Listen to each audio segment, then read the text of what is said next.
here, had done a great presentation at Memory Matters. And it's so, as life happens, I went that night to dinner with friends of ours. And we found out about a friend of ours that had been scammed. She got a call from her granddaughter, talked to her granddaughter. Her granddaughter, called her by the name Grammy, which is what her granddaughter calls her, and said, Grammy, I'm in trouble. I've been in a bad car accident, and the person in the other car has died, and they're trying to figure out what happened at the accident, but I'm being held at the jail, and I need you to talk to my lawyer. I've already contacted a lawyer, my friend. Her father's a lawyer, and he's going to call you. So the lawyer called about 15 minutes later and explained to her what had happened and said that she would be held in jail overnight unless they could get her out on bail, and that he needed $40,000 to get her out on bail. And our friend Shirley said she didn't have $40,000. So he said, well, let me talk to the judge. Maybe we can get that reduced. So he came back and called her about 15 minutes later and said, how about $10,000? She said, I can get that. So her granddaughter had said to her, Grammy, please don't call my parents because I want to talk to them myself. I want to take care of this myself, and please help me. So she went to the bank, and the bank wouldn't give her $10,000. And they said, finally, she explained why she needed it, and they said, we think this is a scam, and they finally gave her $5,000. So then, being ever industrious, Shirley went to the other local branch and got the other $5,000.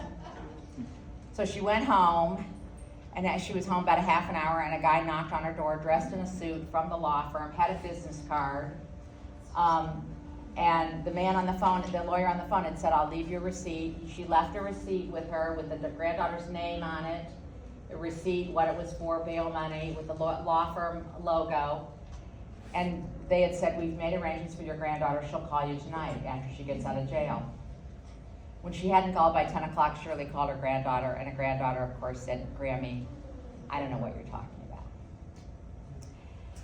And Shirley said, I could swear I talked to my granddaughter. I swear that was her. They're now using AI to imitate people's voices, so it's getting more and more complicated. So between hearing that, that Lieutenant Callendine was a great speaker, and hearing that story, I thought, I think it's time we had one of these talks at Tide Point. Turns out we had one about 3 years ago, so it's been a while, but it always helps to be updated. So I'm pleased to tell you that Lieutenant Callendine is here. He's from Rochester, New York, got his degree in criminal justice from University of Maryland, and has been with the Sheriff's Department here for 25 years. He's been doing talks like this for 10 years, and does a couple a month around the island helping people. Not just seniors, but people of all ages get scammed. So without further ado, I'm pleased to introduce Lieutenant Callendine to you. I just made you a doctor. Doctor, thank you. Lieutenant Callendine to you, and I'm sure he'll give you his format and allow us to ask lots of questions. Thank you. All right. Can everyone hear me in the back? All right, perfect. My name is Lieutenant Callendine. I am with the Beaufort County Sheriff's Office. Appreciate allowing me to come here today. The sheriff obviously is a really proponent of us getting out in the community and talking to seniors, to junior, kids in high school, everything we can about these scams and any kind of fraud, because it's every day. This is almost a point where other countries make a ton of money off of us because that's all they know how to do. So we'll go through this, but let's wait for if you have any questions, we'll wait to the end, and I'll answer any questions at the end. Also at the end, I've got some paperwork, pamphlets, everything. So, but this whole presentation will be available through email. So I don't know if through Janet or somebody, if you want to just send this, I'll send you the email version of this, and you can send it to everybody. It's free. I'm actually going to right now revamping it because we're going into 25. But we're here today to talk about scams. What you need to know, and it's ever evolving. I came here 3 years ago, did a presentation, and so much has changed since then. It just keeps growing and evolving, these scams.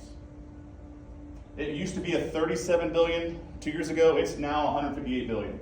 And the number keeps rising as the amount of scam losses.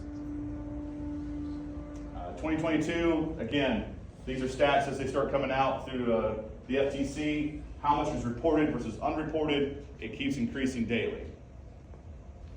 Again, in a given year, 1 in 18 cognitively intact older adults is victim to a financial scam. It's probably 1 in 10 now, if not less than that. A lot of people are reluctant to report a crime, so we don't always get all the stats. And it's easier to go after your money than it is to rob a bank. When's the last time we had a bank robbery in Beaufort County? Anybody? 2016. Think about that. 2016. That was before COVID. And during COVID, you could go into a bank with a mask on. And we didn't have any bank robberies then. So it is easier to go after your money than it is to rob a bank. The bad guys, what do they have? I call it a playbook. They have a script. They have an idea of what they need to do to target the victims. They're going to use fear, pressure, loneliness, and confidence. In that scam, they're going to target either all 4 of those or 1 or 2 of those or combine them. But through every scam we out there, they're using that as a playbook to go after your money. Why are you guys being targeted? You have all the money, right? You have all the assets. You might be unfamiliar with your financial matters. You might be reluctant to report the crime. We have a lot of people who think that if they report it, the news is going to be at their front lawn, all their neighbors are going to know about it, it's going to be the top news of the day. The victims in this cases, they don't put the names out unless the victim wants their name out. Most of the time, if they've lost money or they're a victim of a scam, we're not going to say Mr. Smith was a victim of a scam. We're going to say there was a resident of Beaufort County that lost this much money due to a romance scam. So they're not going to put out your name. Your neighbors aren't going to know. They're not going to put your address out there. So it's important to file these reports. That way they can track the numbers of how much scams and to help others not be a victim of that scam. The consequences. Obviously, psychological distress, the decline in mental and physical health, the financial impact as we go into these scams. And the last one, a 300% increase in death. I have a gentleman right now, he's 83 years old. He's a victim to one of our scams we had. He's lost 65 pounds in a matter of 2 months. He can't sleep, he can't eat. It eats away at him daily, mentally. So you talk about the financial stress, there's the mental distress as well. And that is what we're seeing as the elder population gets targeted to these scams. It eats them alive because they can't stop thinking about that scam and how they were a victim of that scam and how much money they lost. And it's just that tumbling downhill scenario. So we ask people, we're trying to get them help through the community, whether it be community outreach, social groups, whatever you can to talk about that scam to others, because if you keep it inside, what's it do? Eats away at you, right? So it's important to talk about these scams and get them out and let people know what's going on. All right, what were the top local scams of 24? Big one on the top, and this is a combination. The Geek Squad account takeover is more like any kind of virus, computer-related scam. And that goes into, let's say you get the blue screen of death, the red screen of death. If you've ever been on a computer, all of a sudden an alert comes up. It's Microsoft security, Apple malware, whatever it is. It's some kind of alert comes on your computer where you think that there's something wrong with your computer. Or you'll get a phone call saying from somebody, hey, I'm with Microsoft Security. We saw there's an alert that you have malware on your computer. We need access. Big red flag in this type of scam is anytime someone says, we need access to something, that means it's a scam. Nobody needs to have access to your computer. Nobody needs to remote into your computer or your cell phone, because guess what? These are mini computers, right? You don't want anybody to have access, remote in, nothing to do with your phone or your computer, your laptop. That's a big red flag. If you have a problem with your computer, I would tell you to take it to the Geek Squad personally. There's also a senior center right next to the Sheriff's office at 70 Shelter Cove Lane. They are really good at helping. I don't know if there's a computer group here at Tide Point, but reach out to somebody, have them physically look at your computer. Don't let somebody remote in. That is the key to this, is do not let the bad guys have access to your computer. Amazon customer support, these come in all kinds of forms. You might get a text message saying, hey, did you order that new iPhone for $1,000? Click here if you didn't. You might get a phone call. You might get an email. Again, they're trying to get access to your computer, or they're going to go through a refund phase where, oh, we didn't order that phone. We need to refund you the money. We need access to your account to refund you that money. And what they'll do is, instead of putting in $1,000, they're going to put $10,000 as a refund, and they're going to go, oh my gosh, I gave you too much money back. I'm going to lose my job. You've got to help me. You've got to help me recover this money. And so now they're going to keep you in this fear, and they're going to get in trouble. They're going to lose their job, and it's your fault that they accidentally give you too much money. Again, it's a whole big scam that people put you through. Virus protection refund, kind of the same thing we're talking about, computer systems. This one gets a little more morbid too. If you have a loved one that's recently passed away, they target the widow. So they'll wait about 2 weeks, they'll read obituaries, wait about 2 weeks, and they'll reach out to the widow, or whatever, and say, hey, Mr. Smith had a virus protection, we're here to renew it. Unfortunately, the lady's like, well, he just passed away 2 weeks ago. I don't know what you're talking about. Okay, well, we need to take you through these steps. Again, the bad guy is preying upon those who've gone through a tragic incident, and they're going to try to find a way to scam that person out of money. Mail theft.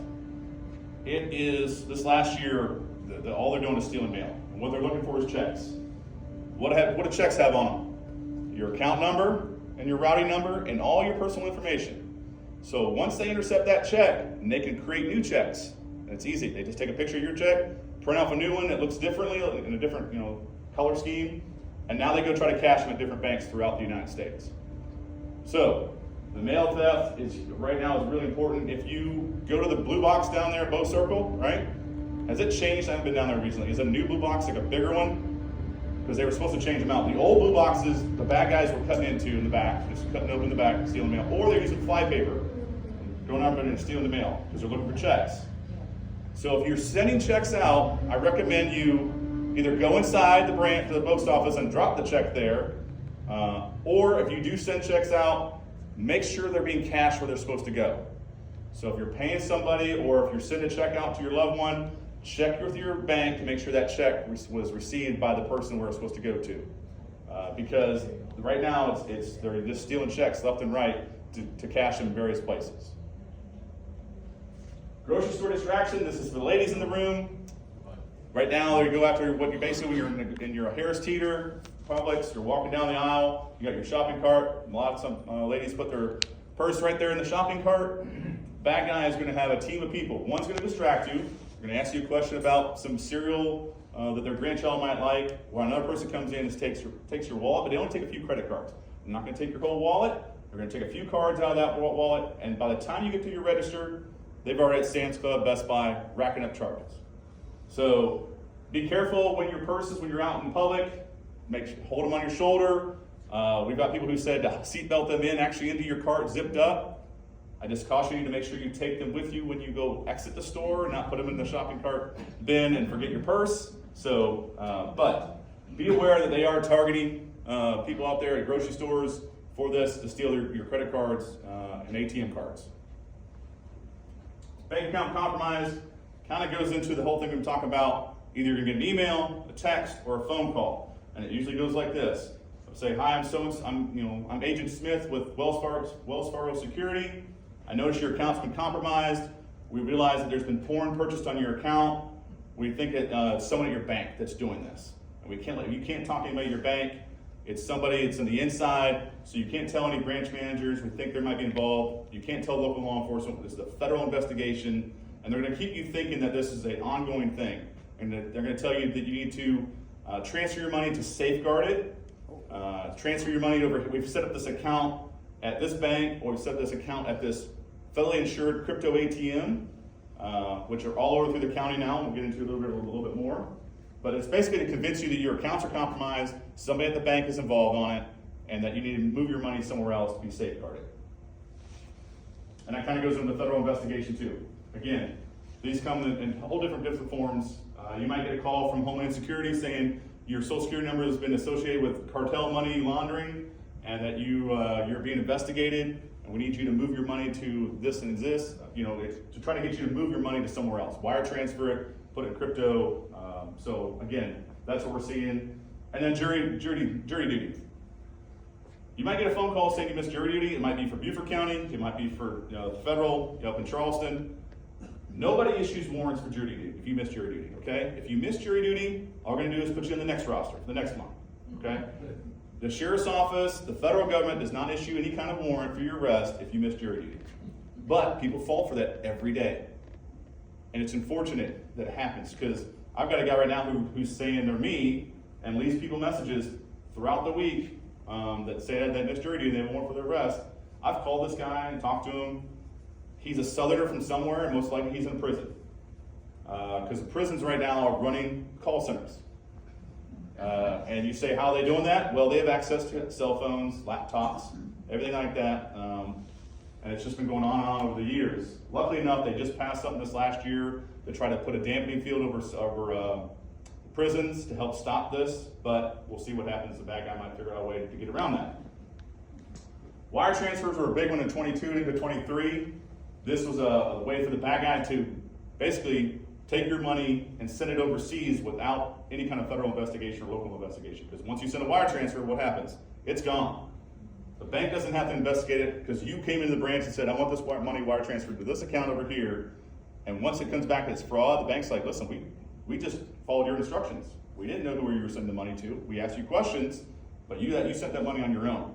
So the bank doesn't have to investigate it. We get involved and we send out, legal process to find out that the money you wire transferred went to Bank of Hong Kong. Bank of Hong Kong's not going to send back that wire. Okay, so once you send a wire transfer, it's 99.9% you're not getting it back. There has been a few cases where you're able to get it back, but most of the time you're not getting that money back. So I urge you, never send wire transfers. Unless you're involved with legitimate business, that's what you do, but if not, don't send wire transfers. All right, common scams we see: Medicare and health insurance scams, the funeral and cemetery scams, reverse mortgages. Who's on TV right now promoting reverse mortgages? Tom Selleck, Magna PI, right? So I'm not saying reverse mortgage is a bad thing, but the bad guys know about it and they use it against our victims. Phishing and scareware, that's on your phones or email, that text or email you might get. They're just trying to have you click that link, that hyperlink to go somewhere. Investment schemes, telemarketing scams, the grandparent scam, which we just heard about earlier, using AI, we'll kind of get into that a little bit later. The sweepstakes and lottery scam. How can you win the lottery if you don't play the lottery? Right, but people fall victim to that. They think they get that phone call, you're the winner of a $500 million lottery sweepstakes. And people fall for it. They got to pay $100,000 on their winnings, and they'll send money in shoeboxes to different locations. So please, if you got to question these things. If it sounds too good to be true, it's a scam, right? There's not free money out there. If you didn't play the lottery, you're not winning the lottery. Same thing with sweepstakes. People still believe the Public Service Clearinghouse. They still believe they're a winner of the Public Service Clearinghouse, and they fall victim to that kind of scam. And the last one, romance scams. I know it's hard to believe, but there's a lot of lonely people in Beaufort County.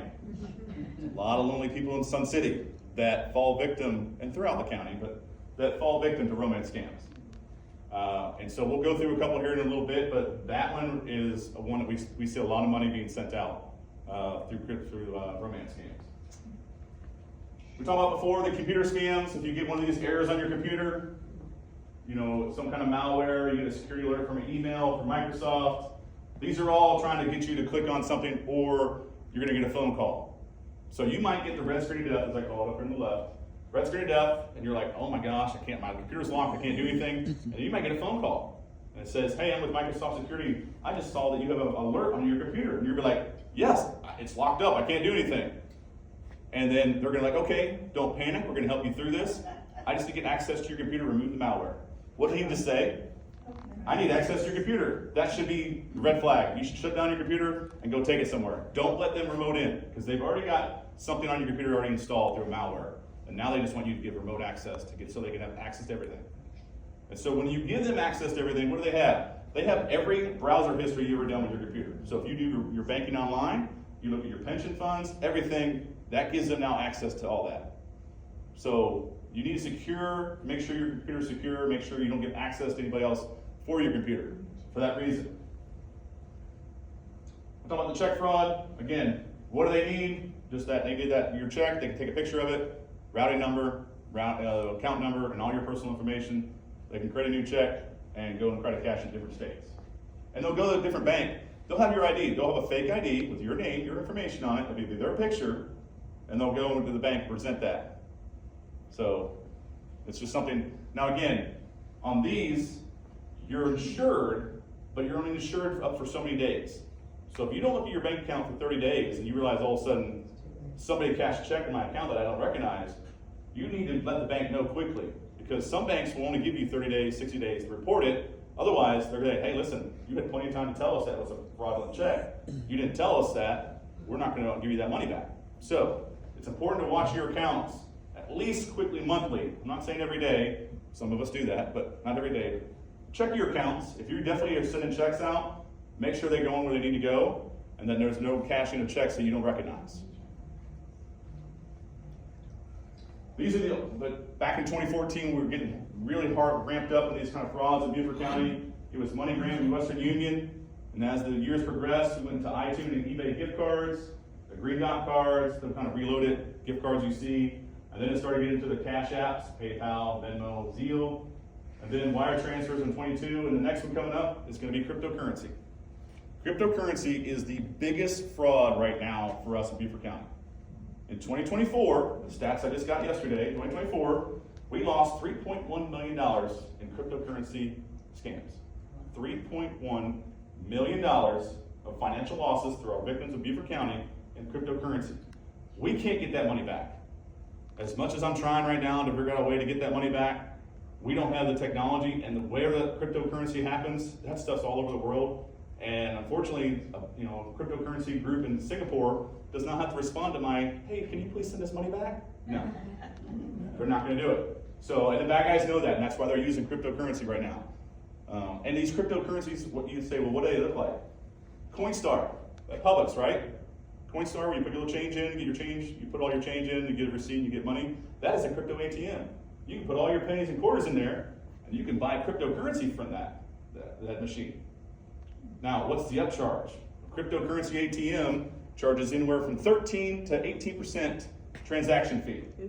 So think about that. I had a victim who's put $31,000 into a crypto ATM at the Circle K on Matthews Drive.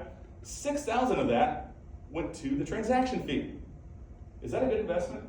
No. Anyone? No? No? Okay. But that's what these machines are charging. They are predatory. And the bad guys know that, and also these crypto ATM companies are like, wow, free money. I mean, think about that. People putting $30,000 in a machine to buy cryptocurrency, and they're getting $6,000 for putting a machine in a store. It's a lot going on.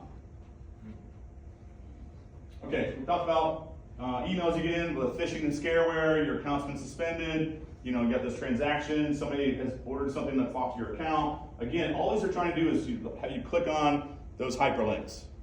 So I would tell you delete them and go into a new browser, open up a new browser, and go on your Amazon account, verify the orders, call your bank or go to your branch, or close out any of this stuff, delete them, and then open a new browser and go to the Wells Fargo online banking. Go to TD Bank, Truist, wherever you've got bank with. Don't click on the hyperlinks. What do I call a hyperlink? Is when it says click here to restore your online access. Don't click that button, because it's going to take you to a web page that looks like Wells Fargo, but it's the bad guy's account, the web page that they have basically masked to look like Wells Fargo. Again, more of what you see out there, emails coming in. All right, so we talked about data breaches and how we got to where all your information is already out there. If you've lived in South Carolina since 2014, you know that we had a little big tax income, all our tax information was breached back in 2014. But throughout the years, it keeps getting worse, right?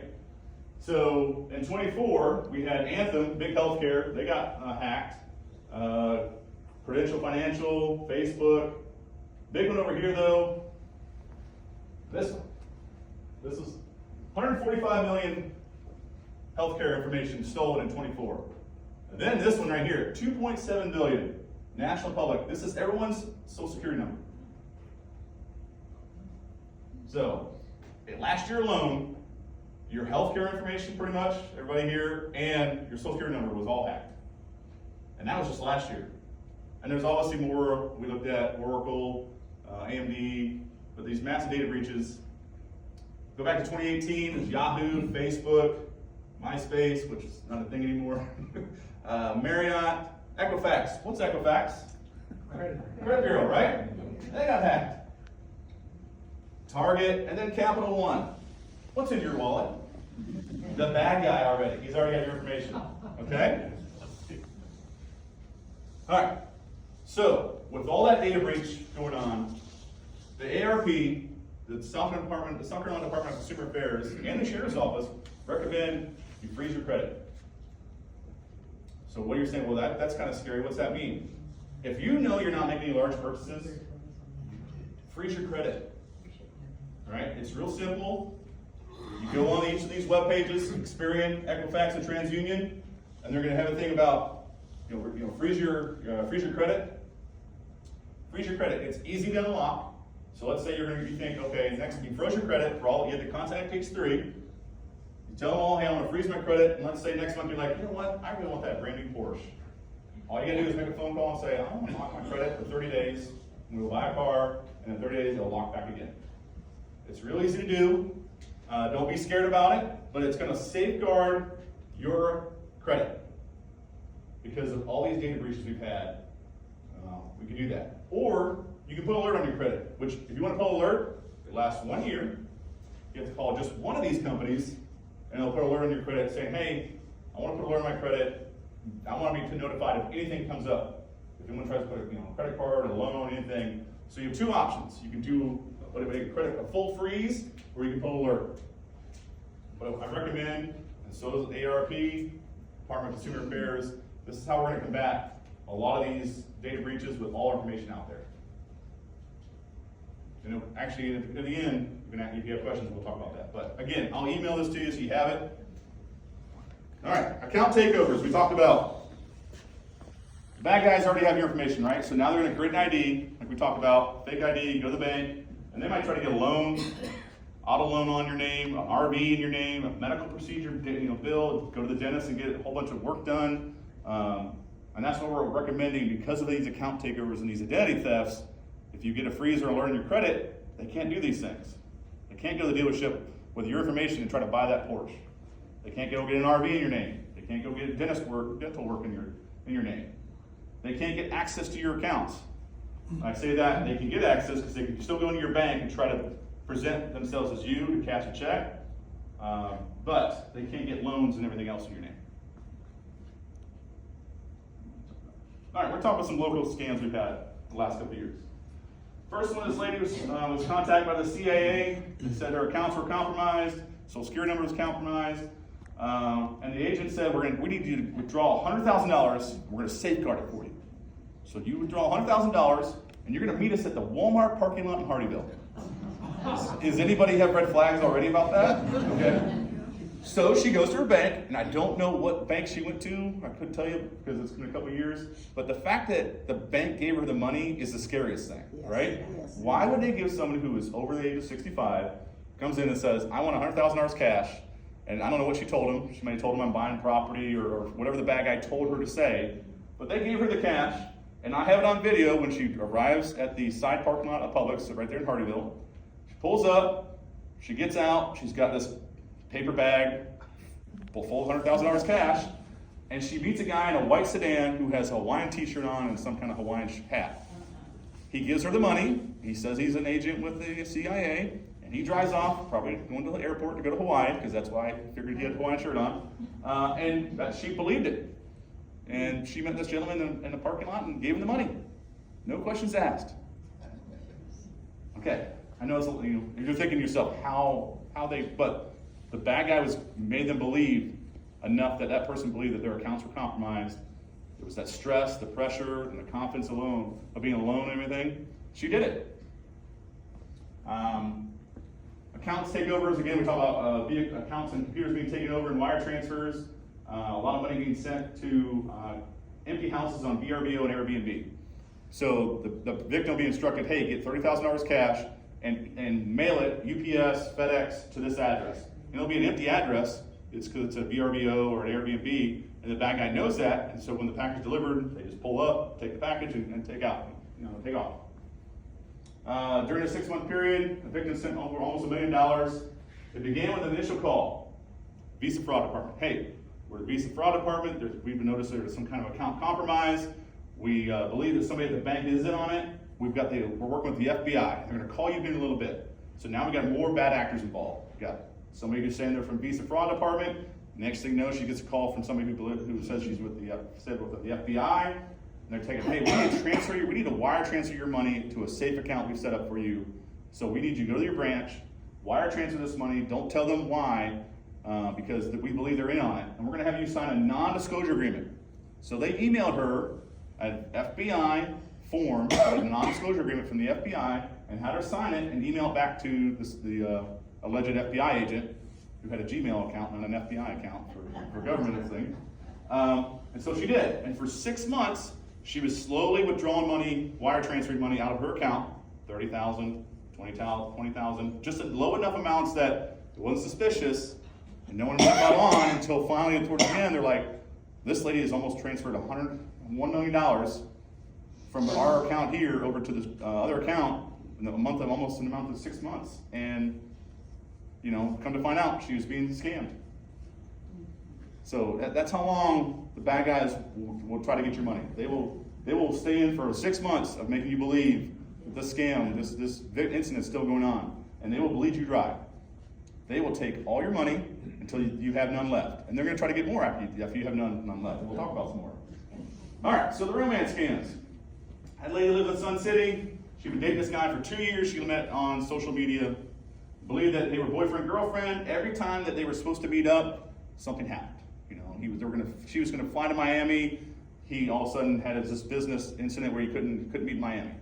He was in the shipping company business. He owned container ships in the shipping business world. And one day, he needed $100,000 to fix one of his ships. And so she wire transferred $100,000 to him to fix one of his ships. Now, why in a romance relationship does he need this money from her when he can get a business loan, you know, all the things that go on? But she believed it because they were dating and they talked every day for hours on end.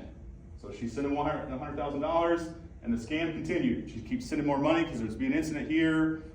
He needed money for this, money for that. And she got a reverse mortgage because he told her, oh, you won't lose your home. Reverse mortgages are safe. You won't lose your home. I just need this extra money. You know, I really want to meet you. I want to get married to you. And he would have other people call her. Somebody who went to school with him in college. Oh, he's real. We went to college together. He's a great guy. And so there'd be other players involved who would convince her that this gentleman was real and this is really, they had a good relationship. So as the scam continued, she eventually lost her home because she didn't realize that once you get a reverse mortgage, you use all that money, the bank now is going to take the home. So we finally get the daughter involved because unfortunately the daughter was fed up with mom and wanted nothing to do with her. We got the daughter involved, we put her in an assisted living facility, and we got rid of everything we could about the boyfriend. Phone numbers, email addresses, anything she wrote down, we tried to get everything rid of. And so we put her in an assisted living facility. 2 years later, we get a call from the administrator of the facility that says, we have like a whole wing of people being scammed. We don't know what's going on. We go over there, we find out that she had found a piece of paper with his phone number on it. She used the neighbor's phone down the hall to call, and she convinced everybody on that floor that that was her boyfriend. They were supposed to get married, and her evil daughter put her in this facility, and that's why she was there, and she's gonna get married to this guy, and he's real. Well, now he starts having access to more people on that floor to facilitate more scams. And so we now had like 5 or 6 people who were being scammed through various different ways that he had access to. So again, when I say they will stop at nothing to bleed your money and take all your money, that they will stop at nothing to take out your money. You have a bullseye on your back, basically, when it comes to scams. A gentleman on an online dating relationship, he was dating a lady he thought lived in Texas. She convinced him to get a loan, one of those SBA loans during COVID, Small Business Administrative. He was 84 at the time. He did not need a loan for an SBA loan, but he got one somehow for $475,000. Luckily enough, we were able to freeze the account and not send that money to this lady who lived in Nigeria, not Texas, and it was a guy who lived in Nigeria. So, unfortunately, how hard do you think to return money to the SBA? I left messages, I emailed, months went by, nothing. I had to get the Secret Service involved. They even had a hard time returning this money. That's how much money went out. If you think about SBA loans and how much fraud is out there, the bad guys knew exactly when those SBA loans came out what to do, and millions upon billions of dollars was sent out to fraudulent transactions on the SBA loans. All right, this is Nancy Anderson, and she fell for a romance scam. And I said, yes, officer, may I help you? And he said, are you Nancy Anderson? I said, yes, what did I do? He said, somebody loves you. And that was the girl at Walmart who turned me in, because otherwise I wouldn't have had a clue. 81-year-old Nancy Anderson never expected to have a deputy show up at her door and talk to her about being a victim of a scam. And it all started with a friend request on Facebook. So I checked his profile and I looked at all his pictures, cute pictures with his two grandsons. And, he was a contractor and he lived in Columbus, Ohio. And, so I thought, okay, you know, I'll ask him a question. Why do you want to be friends with me? The online relationship began at that point, just a few days after Valentine's Day. Nancy and the man she knew as Michael Henderson talked daily, sharing texts and pictures back and forth, even making plans for the future. I think you're fabulous, and of course, then I got all the compliments.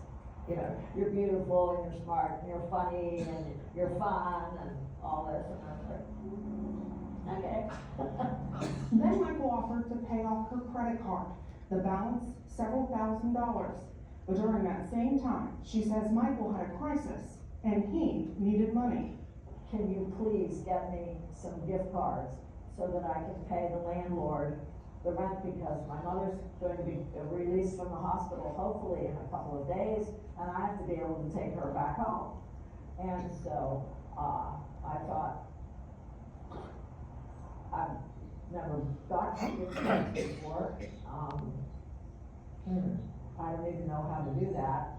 He said, it's easy, you just go to Walmart and you get me, I need $3,000. Red flag. I don't know who that guy is. All right.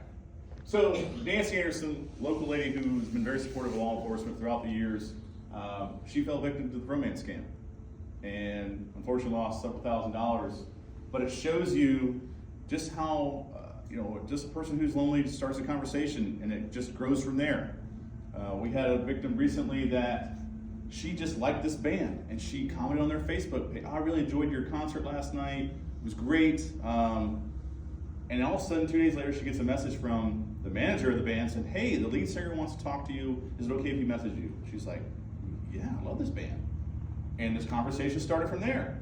And it took about a month into the conversation that he needed money because his contract and the manager was withholding all the money. And she started sending him money to help support him while he was renegotiating his contract. Fortunately, it came out to be somebody in Nigeria that had nothing to do with the band.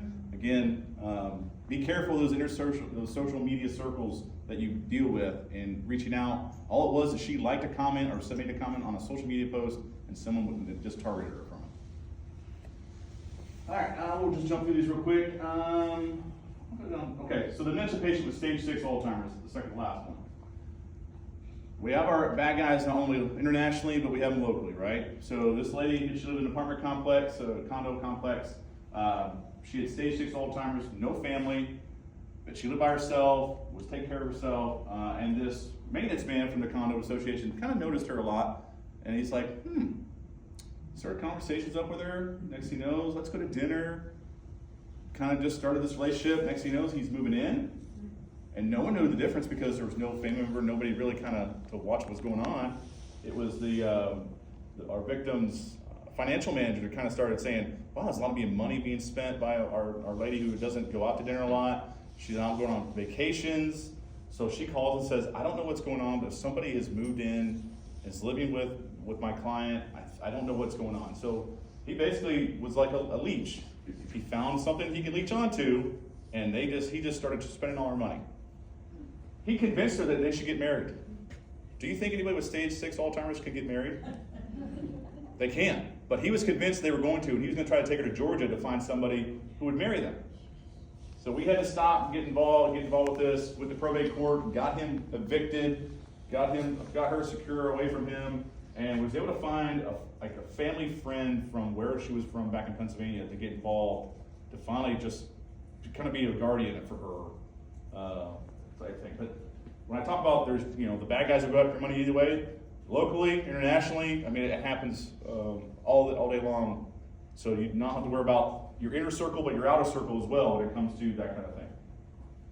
Last one we'll talk about the Cypress Marsh assisted living facility. 90-year-old Latino male, very smart, CEO of a company, very smart. He fell victim to the lottery scam. They convinced him he had won the lottery, $500 million. He was going to get a brand new Mercedes. All he had to do was send them $30,000 in a shoebox.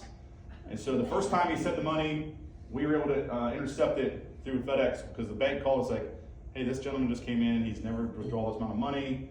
We weren't really sure about his questions, and when he answered these questions, the answers. So we think he's being scammed. We get a hold of FedEx, stop the money from being sent overnight. So we thought we were good. Next day, the bad guy still wasn't, we wanted that money, so they called him back up and said, hey, you're still gonna get this money in your car, and he said, well, they told me it was a scam. Oh, this is not a scam, sir. This is real. This is legit. Would convince him again. So what did he do? They actually sent him a Uber driver to his house, ordered him an Uber driver to take him to the bank to get the money out. So when he gets to the bank, again, the bank is like, you're still being scammed. Calls the sheriff's office. We stop that. Get him back to the house. We change his phone number, change his email address, talk to his son, get everything secure. We think we're good. A week later, that guy sends a pizza to the house. They call the local pizza shop. Hey, Grandpa, it's his birthday. Can you please send a pizza to him and put our phone number and say, happy birthday, Grandpa, and call this number. Well, what did the bad guy do? Reestablish contact, right? Because he wants that money. He wants the money. He's going to stop at nothing. Pizza delivery goes and delivers pizza. Our victim calls the phone number. Now the bad guy has contact again. He calls the bank and says, hey, I want to wire transfer money now. Instead of withdrawing it, he wants wire transfer. Bank calls us again, so we get involved. Luckily enough, I had to keep a deputy outside this guy's house for a couple days. I didn't know what was going to happen next. The bad guy, who we traced back to Nigeria, a theme here, they were going to keep finding ways to get this guy's money. Either Uber driver, delivery driver, whatever it was, they wanted to get my victim to a bank, to a financial institution to get his money. So luckily enough, we stopped it. But that's how desperate these criminal organizations are to find and get your money.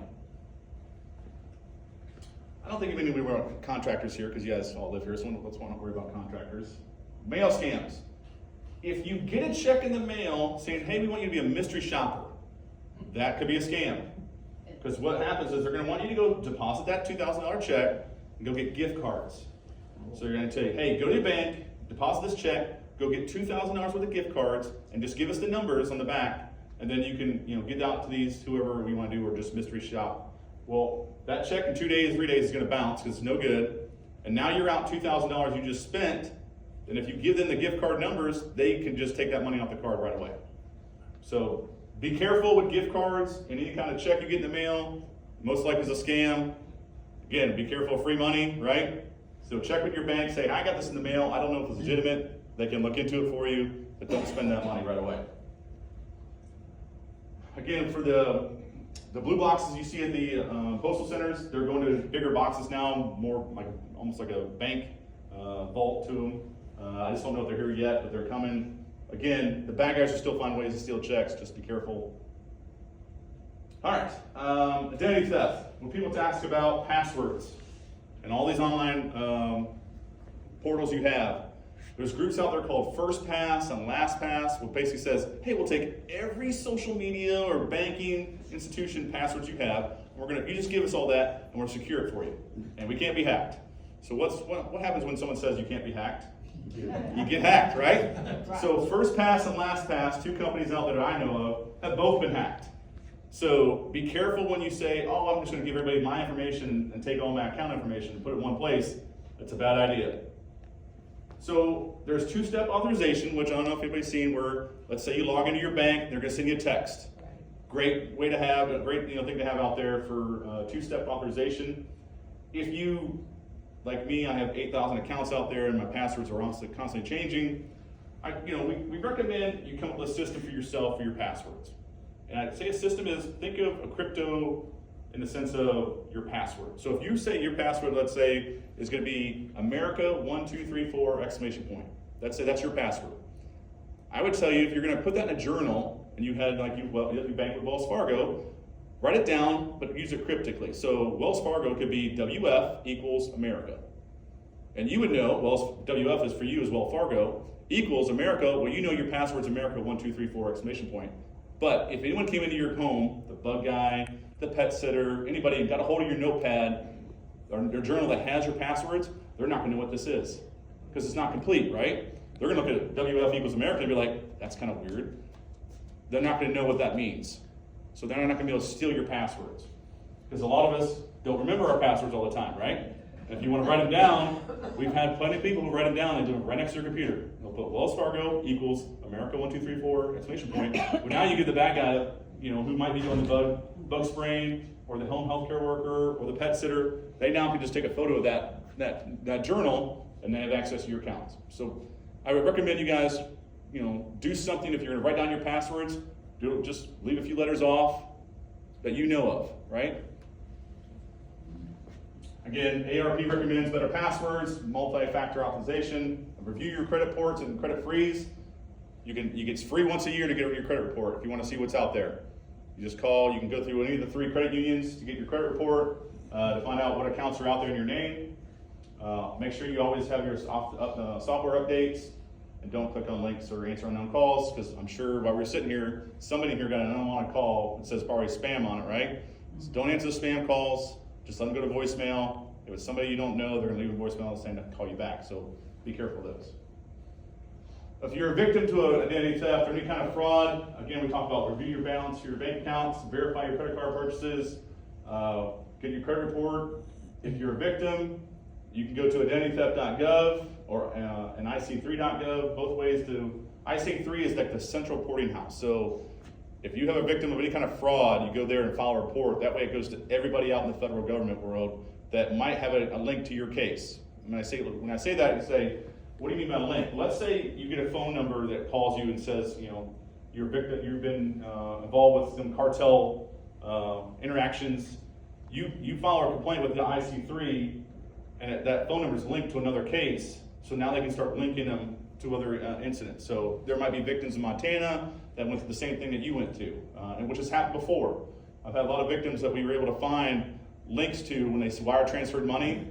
We would get an account information that they all went to the same bad guy's account, and all these victims sent $3,000, $10,000 to the same account. Well, now all of a sudden we can say, well, that's our bad guy. Go after them because all these people sent them money through wire transfers. Again, obviously file a police report with the sheriff's office. And there's recovery plans on all those websites if you are a victim to the identity theft or kind of scams. That's not really important. All right, so we talk about ChatGPT AI. And this is, every day it grows, right?